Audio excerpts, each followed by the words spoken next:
Bonjour à tous, je corrige l'exercice 1 du sujet de mathématiques du brevet des collèges de la session 2022 de la métropole. Donc nous avons une famille qui se promène au bord d'une rivière. Les enfants aimeraient connaître la largeur de cette rivière. Donc ils prennent des repères, ils comptent leurs pas et dessinent le schéma ci-dessous. Donc sur lequel vous avez les points C, E et D, de même les points A, E et B qui sont alignés. Alors on va regarder le schéma. Donc nous avons cette rivière. C, E et D sont alignés. Les points A, E et B sont également alignés. On a également un codage qui nous dit que le segment AC est perpendiculaire au segment ou à la droite AB. De même, le segment BD est perpendiculaire au segment AB. Très bien. On a reporté les distances. Donc la distance AE, c'est 20 pas.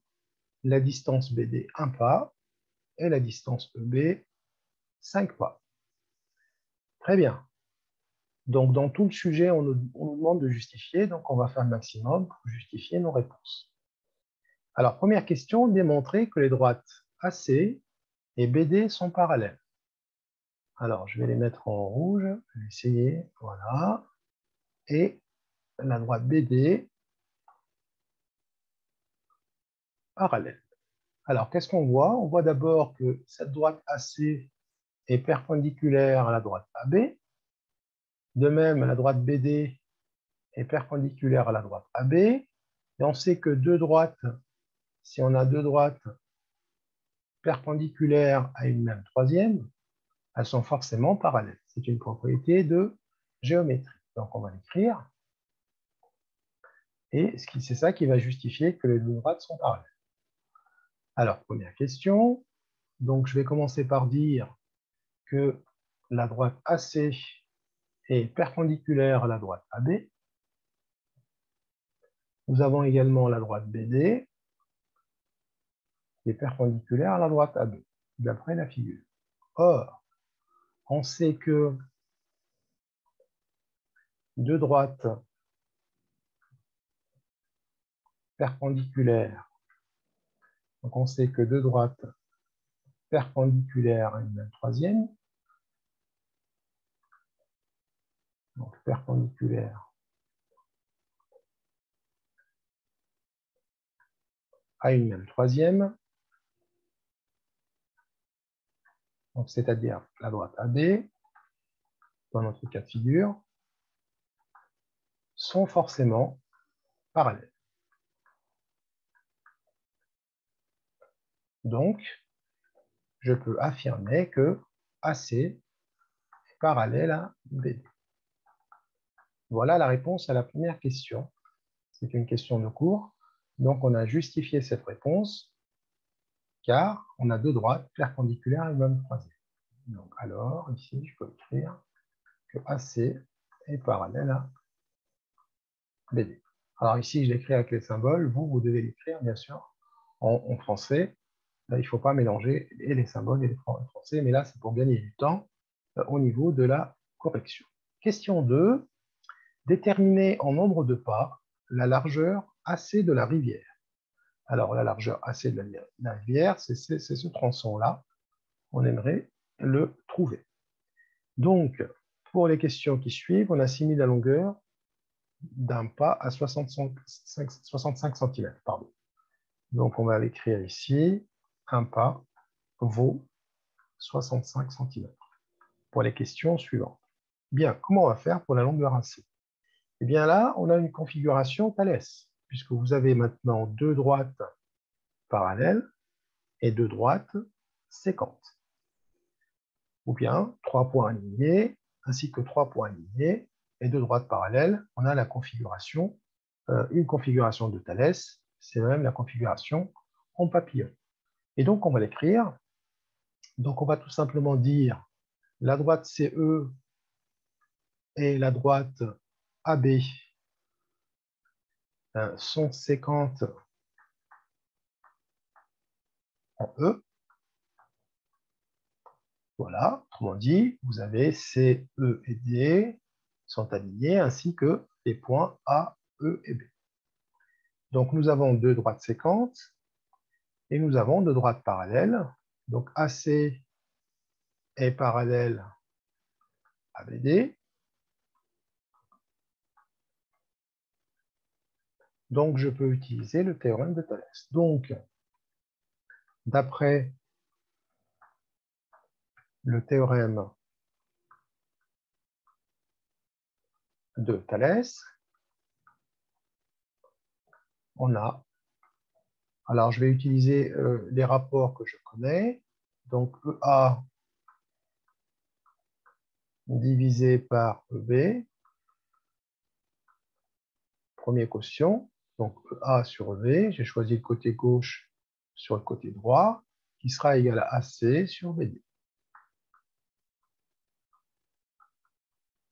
Donc, je vais remplacer maintenant 20 c'est EA sur 5 qui est EB égal à AC, c'est ce que je cherche, sur BD qui est égal à 1.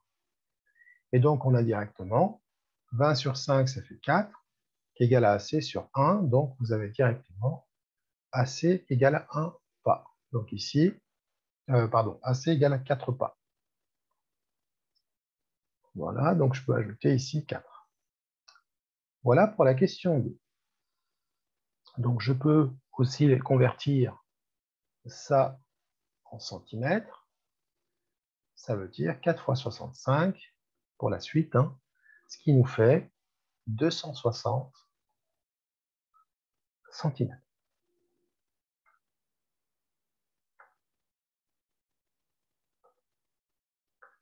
Alors, pour la question 3, montrer que la longueur CE, alors, et où la longueur CE?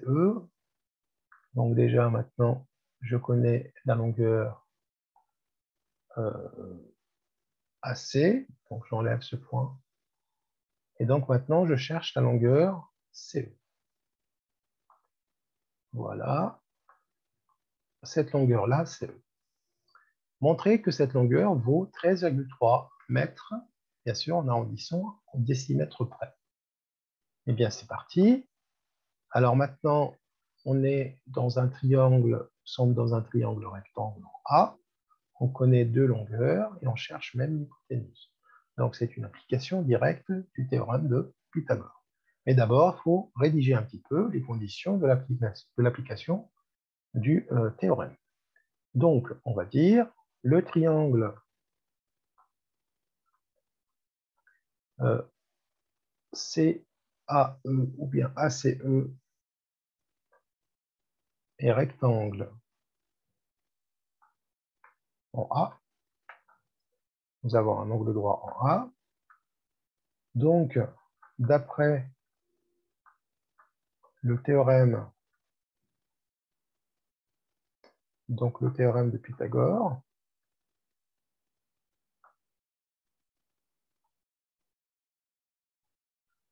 on a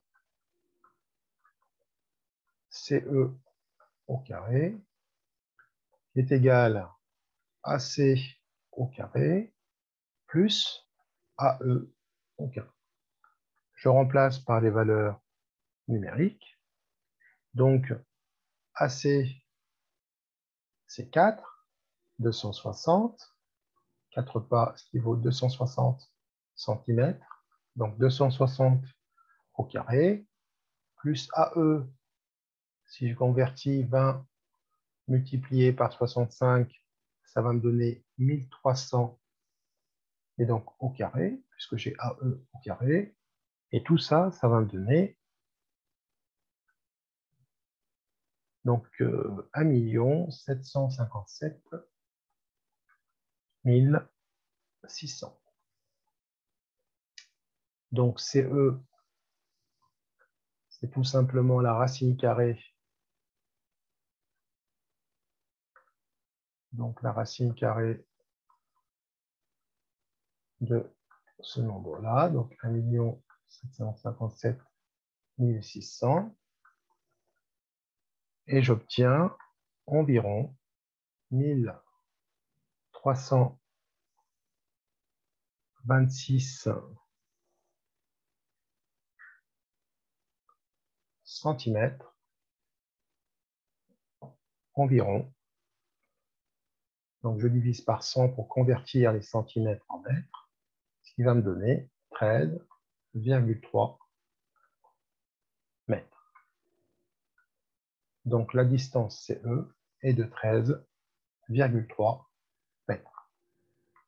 Voilà pour notre question 3. Passons maintenant à la question 4. Donc, l'un des enfants lâche un bâton dans la rivière au niveau du point E. Avec le courant, le bâton se déplace en ligne droite en 5 secondes jusqu'au point C. Donc, le bâton, il va être lâché en E. Il va se déplacer selon la distance dans cette direction vers le point C. Donc, ça veut dire que le bâton va parcourir la distance EC en 5 secondes. Ce qu'on nous dit, il met 5 secondes pour arriver au point C. Je vais essayer de tracer correctement. Voilà. Alors, du coup, qu'est-ce qu'on nous demande? Calculer la vitesse du bâton en mètres par seconde. On va tout simplement appliquer notre formule de la vitesse. Alors, question 4, petit a. La vitesse, je sais que c'est la distance divisée par le temps. La distance, on vient de la calculer, donc c'est 13,3 divisé par le temps, ici en secondes, qui est de 5 secondes. Et donc 13,3 sur 5 secondes, ça nous donne 2,66 mètres par seconde. Voilà pour la petite question A. Question B. Est-il vrai que le bâton se déplace à une vitesse moyenne inférieure à 10 km par heure? Bon, maintenant, la question implicite ici, c'est de convertir la vitesse de mètres par seconde à km par heure. Alors, pour convertir une vitesse de mètres par seconde à km par heure, il suffit de multiplier par 3,6. Donc, la nouvelle vitesse en km par heure sera égale à 2,66 multiplié par 3,6, ce qui va me donner environ 10 km par heure. Je suis légèrement en dessous, donc je peux dire que cette affirmation est vraie.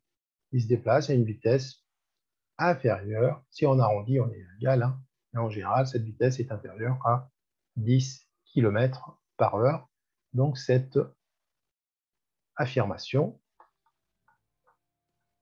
est vraie.